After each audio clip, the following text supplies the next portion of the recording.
বিসমিল্লাহির রহমানির রহিম। আসসালামু আলাইকুম রহমতুল্লাহি আবরাকাতুহু। হিজবুল্লাহ আইটিসি একাডেমির পক্ষ থেকে সবাইকে শুভেচ্ছা ও স্বাগতম। ষষ্ঠ শ্রেণীর অনুশীলনী 5-এর 3 নম্বর পর্বে আমরা অঙ্ক করব। 16 নম্বর অঙ্কটি করব। তাহলে আমাদের 16 নম্বর অঙ্কটি হলো z + 3 = 15। z + 3 =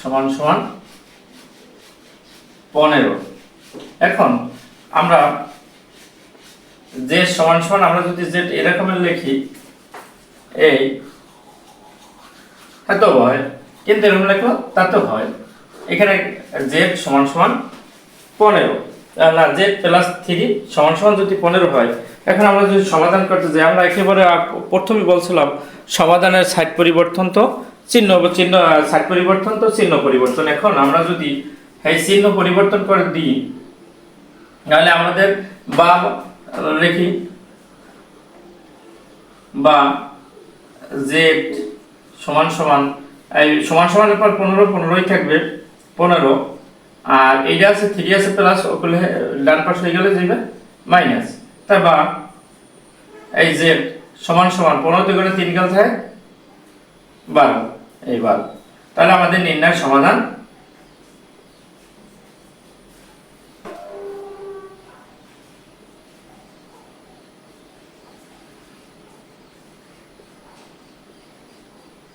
x = 12।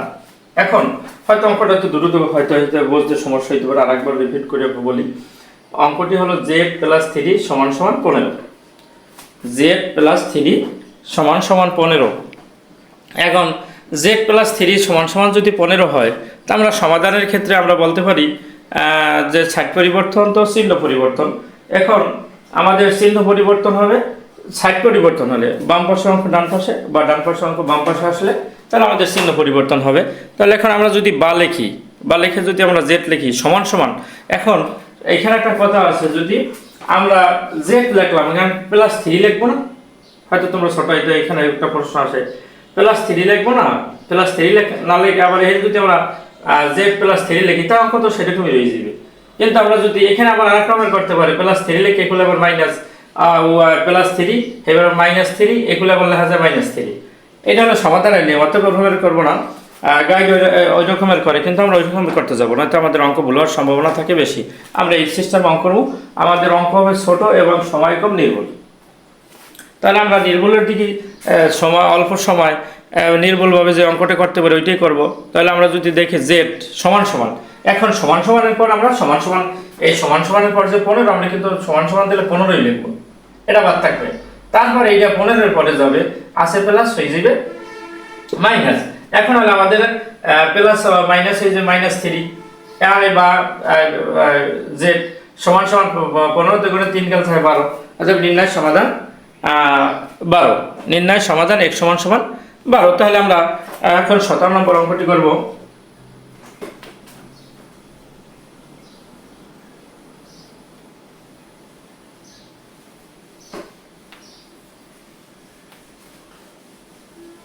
এখন 17 নম্বর অঙ্কটি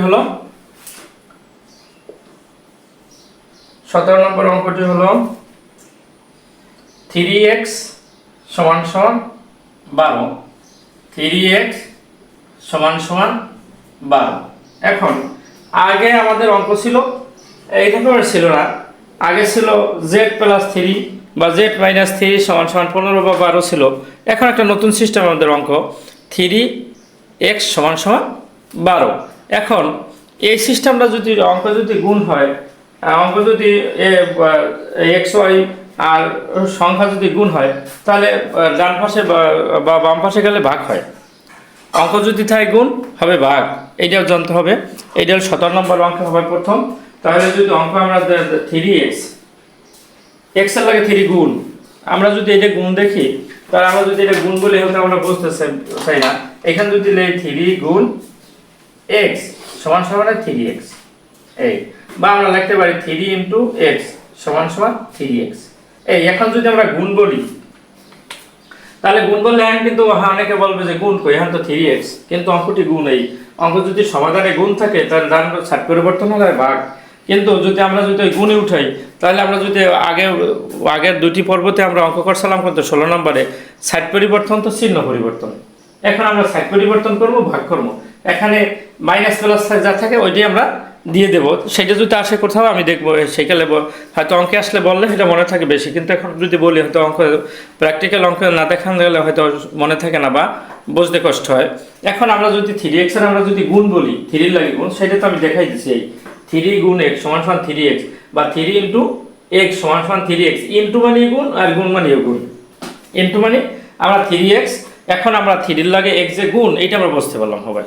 এখন যদি 3 লাগে x গুণ হয়, এটা যদি আমরা বুঝি, তাহলে আমরা বলছিলাম যে যদি সমাধানের সাইড পরিবর্তন হয় তাহলে চিহ্ন পরিবর্তন হবে, কিন্তু এখানে সাইড পরিবর্তন হবে, এটা প্লাস আছে, কিন্তু এটা যদি সাইড পরিবর্তন হয় গুণ, এটা ভাগ হয়ে যাবে, 12 নিচে হইবে 12 লেখা, তারপরে বাই লেখা বাই 3 লিখতে হইবে। তাহলে আমরা এখন অঙ্কটা করি।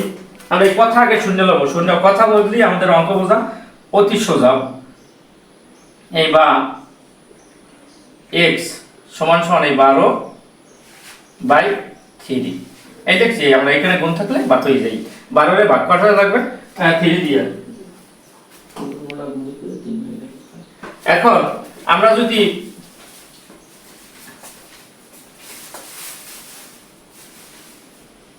এই x, এখন আমরা এই 12 এর মধ্যে 3 কয়বার যায়, 3 ছিল 12। এখন এই ফোরটা কিন্তু অনেকে এইখানে লিখতে, হ্যালো এই যে 224, আমরা এখানে লিখব না, আমরা ফোল্ডার লিখব এই উপরে। আমরা যদি এই পাশে ফোল্ডারে লিখি তাহলে আমাদের এই যে 224 124, কিন্তু আমরা যদি 3 4 12 আমরা যদি ফোল্ডারে এই লিখি তাহলে এখন এইটা লেখে এটা মিলবে, কোনো রকম মিলবে না। কিন্তু অনেক ছাত্রছাত্রী দেখা যায় লেখে কাটতে লেখে পাশে, তাহলে এই যে 124 অথবা অঙ্ক ভুল। আমরা যেই কাটার যে সংখ্যাটা হবে,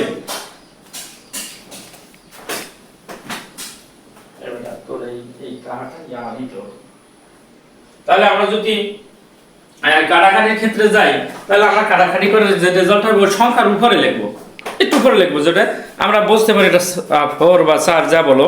কিন্তু আমরা যদি এইখানে লিখি, এইখানে অনেক ছাত্রছাত্রীরা এখানে লেখে পরীক্ষার কালে কাটা যায়, এইখানে যদি আমরা 4 লিখি তাহলে 124, আসলে রেজাল্ট হলো 4। এখানে আমরা যদি রেজাল্ট 124 লিখি তো ওরা বলে যে পাশে লিখলে সমস্যা কি, আমি তো এই সংখ্যাটা কেটে দিচ্ছি, না এটা হয় না, তাহলে আমরা লিখবো 4,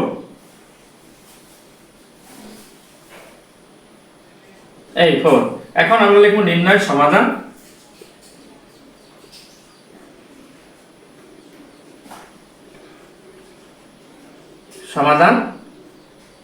x সমান 4। এখন অঙ্কটা একটু প্রথম অঙ্কটা গুণ করছে, এই জন্য আমাদের তো বুঝতে যদি কষ্ট হয়, তো অঙ্কটা আরেকবার বলি। আরেকবার বললে আমাদের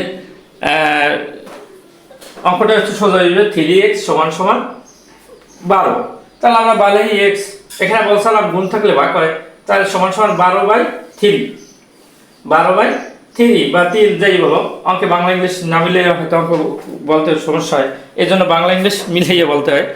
এখন এই 3 দিয়ে যদি আমরা 12 রে কাটি, 3 ছিল 12, এই কাটা চিহ্নটা হয়তো দেব না আমরা অনেক সময়, কিন্তু এখন প্রাথমিকভাবে বুঝানো এই অঙ্কটা আসছি প্রথম, এই জন্য বুঝানোর জন্য এটা কাটছে। এখন কিন্তু কাটলে ভালো ছিল না, আমরা কাটবো না অঙ্কে, কিন্তু আমরা 3 ছিল 12 এটা লিখে দেবো, এই যে 4 এই 4 উপরে লিখে দেবো, কিন্তু এরকম কাটবো না অঙ্কের ভিতরে। আর এখন এটা প্রথম হয়তো এই জন্য কাইটে বুঝাই দিছি, কিন্তু এখন তোমাদের বুঝতে সোজা, আমি তো বারবার বলতেছি 3 দিয়ে যদি 12 রে কাটা যায় 3 ছিল 12, তাহলে x সমান 12, তাহলে নির্ণয় সমাধান x সমান 4। এখন আরেকবার অতি দ্রুত বলে দিই, তাহলে যদি দ্রুত বলে দিই 3x সমান 12, এখন বা লেখে x সমান 12/3, 3 4 12, x সমান 4, নির্ণয় সমাধান x সমান 4। ভিডিওর শেষে সকলকে অনুরোধ থাকবে, ছোট্ট একটু অনুরোধ থাকবে, চ্যানেলটি লাইক ও সাবস্ক্রাইব করবেন এবং মূল্যবান মতামত কমেন্টে জানাবেন, এবং পূর্বে যদি লাইক ও সাবস্ক্রাইব করে থাকেন অসংখ্য ধন্যবাদ। আল্লাহ হাফেজ, আসসালামু আলাইকুম ওয়া রাহমাতুল্লাহি ওয়া বারাকাতুহু।